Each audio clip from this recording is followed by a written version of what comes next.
सूचना केवल हमारे विचार हैं, वित्तीय सलाह नहीं। निर्णय लेने से पहले खुद शोध करें। किसी भी लाभ या हानि के लिए हम उत्तरदायी नहीं हैं। आज हम देख रहे हैं ए लिमिटेड के 2025-26 Q1 की standalone financial performance. Starting with the sales, पिछले क्वार्टर से सेल्स में -29% का डिक्रीज हुआ है, मगर कंपनी ने पिछले साल के मुकाबले 14% का सेल्स इंक्रीज रिपोर्ट किया। Expenses -10.5% quarter on quarter decrease हो गए हैं, जो साल भर के 9% के राइज के साथ अलाइन करता है। एक्सपेंसेस में डिक्रीज अच्छा है, लेकिन सेल्स में डिक्रीज निराशा की बात है। ऑपरेटिंग प्रॉफिट, जो पिछले साल के कंपैरिजन में 29.5% अप हुआ है, quarter on quarter around -54% decrease हुआ है। Operating profit margin (OPM) annual basis पे 3% से इंक्रीज हुआ है और पिछले क्वार्टर के कंपैरिजन में -15% से डिक्रीज हुआ है। एक्सेप्शनल आइटम्स को ऐड करके अदर इनकम पिछले क्वार्टर के कंपैरिजन में -144% गिर गई, बावजूद इसकी ईयरली डिक्लाइन -246% हुई है।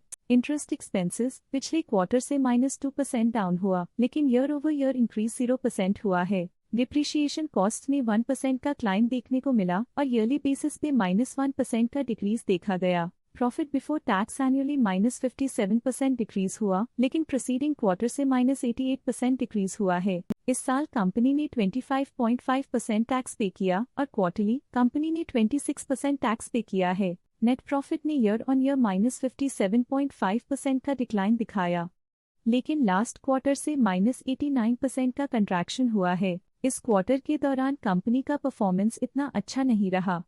नेगेटिव नेट प्रॉफिट लॉसेस को इंडिकेट करता है। वहीं अगर एनुअल एनालिसिस की बात करें तो साल के दौरान कंपनी का परफॉर्मेंस अच्छा नहीं रहा। नेगेटिव नेट प्रॉफिट का मतलब है कि कंपनी प्रॉफिट के कंपैरिजन में नुकसान उठा रही है। अर्निंग्स पर शेयर (EPS) में ईयरली -57.5% का डिक्रीज देखा गया, लेकिन क्वार्टरली में 89% की गिरावट भी नजर आई। इस क्वार्टर में कंपनी का EPS इतना अच्छा नहीं रहा। नेगेटिव प्रॉफिट कमजोर एफिशिएंसी को दिखाता है। ए लिमिटेड के फाइनेंशियल स्नैपशॉट को रिव्यू करते हुए कुछ मुख्य ट्रेंड्स सामने आए हैं, जो कंपनी की परफॉर्मेंस पे रोशनी डालते हैं। जून 2022 से जून 2025 तक ए लिमिटेड की फाइनेंशियल जर्नी में सबसे पहले बात करते हैं सेल्स की। इस साल सेल्स में 11% की वृद्धि हुई है और पिछले 4 सालों में 119% की वृद्धि हुई है, जो एक निरंतर अपवर्ड ट्रेंड को दर्शाता है। पिछले 3 साल से सेल्स लगातार बढ़ती जा रही है, जो मार्केट एक्सपेंशन और कंज्यूमर डिमांड में वृद्धि को दर्शाता है। अब बात करते हैं एक्सपेंसेस की।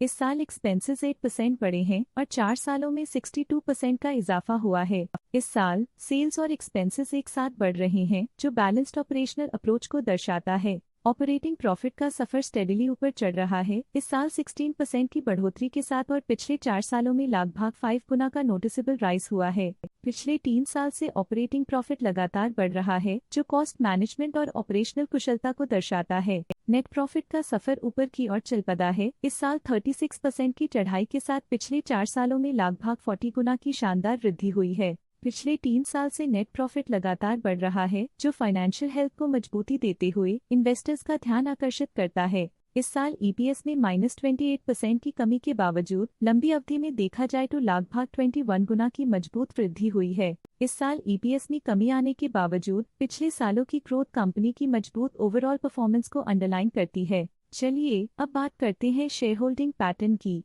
ए की शेयर होल्डिंग रिपोर्ट्स कुछ इस प्रकार की हैं, जो अननोन 2025 के तक चलता है। ये रिपोर्ट कंपनी के शेयर्स की डिटेल्ड जानकारी देता है, जिसमें promoters, promoter groups, foreign investors, public investors और सरकारी एंटिटीज शामिल हैं। पब्लिक द्वारा हेल्ड शेयर्स का परसेंटेज 47.43% से इंक्रीज होकर 2025 के में 47.46% तक का इंक्रीज से देखा गया।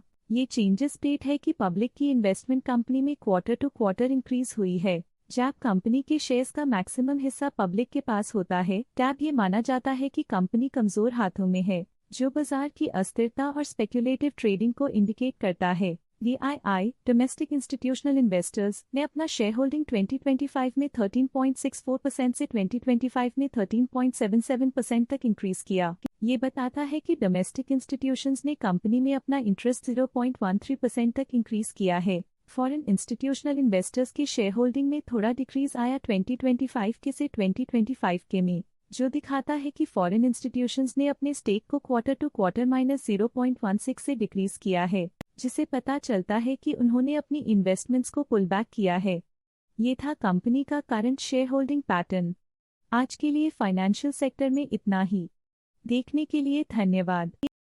स्टॉक लेटेस्ट न्यूज अपडेट के लिए चैनल को सब्सक्राइब करें और वीडियो को लाइक एंड शेयर करें।